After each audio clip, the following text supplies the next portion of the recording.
بسم الله الرحمن الرحيم.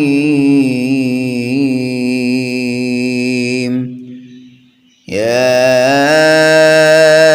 أيها المزمل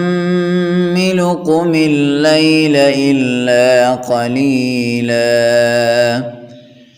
نصفه أو انقص منه قليلا أو زد عليه ورتل القرآن ترتيلا إنا سنلقي عليك قولا ثقيلا إن ناشئة الليل هي أشد وطئا وأقوم قيلا إن لك في النهار سبحا طويلا واذكر اسم ربك وتبتل إليه تبتيلا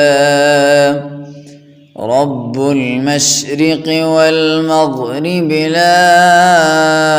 إله إلا هو فاتخذه وكيلا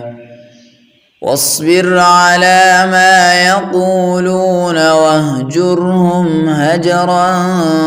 جميلا وذرني والمكذبين أولي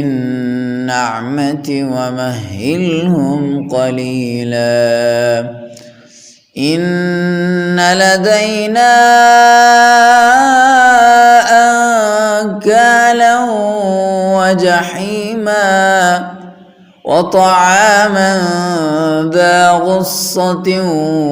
وعذابا أليما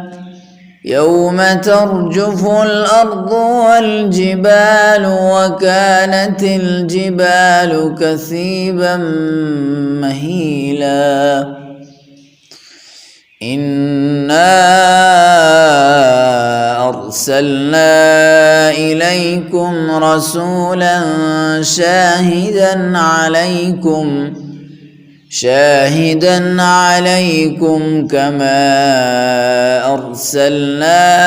إلى فرعون رسولا فعصى فرعون الرسول فأخذناه أخذا وبيلا فكيف تتقون إن كفرتم يوما يجعل الولدان شيبا السماء منفطر به كان وعده مفعولا إن هذه تذكرة فمن شاء اتخذ إلى ربه سبيلا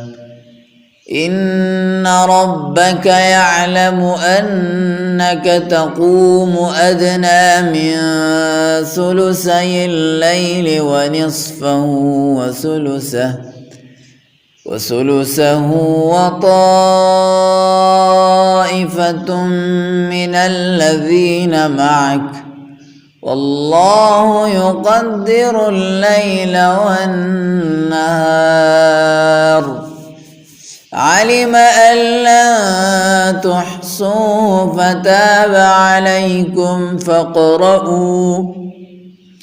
فاقرؤوا ما تيسر من القرآن علم أن سيكون منكم مرضى وآخرون يضربون في الأرض يبتغون من فضل الله وآخرون يقاتلون في سبيل الله فاقرؤوا ما تيسر منه وأقيموا الصلاة وآتوا الزكاة وأقرضوا الله قرضا حسنا وما تقدموا لأنفسكم من خير تجدوه عند الله هو خيرا وأعظم أجرا واستغفروا الله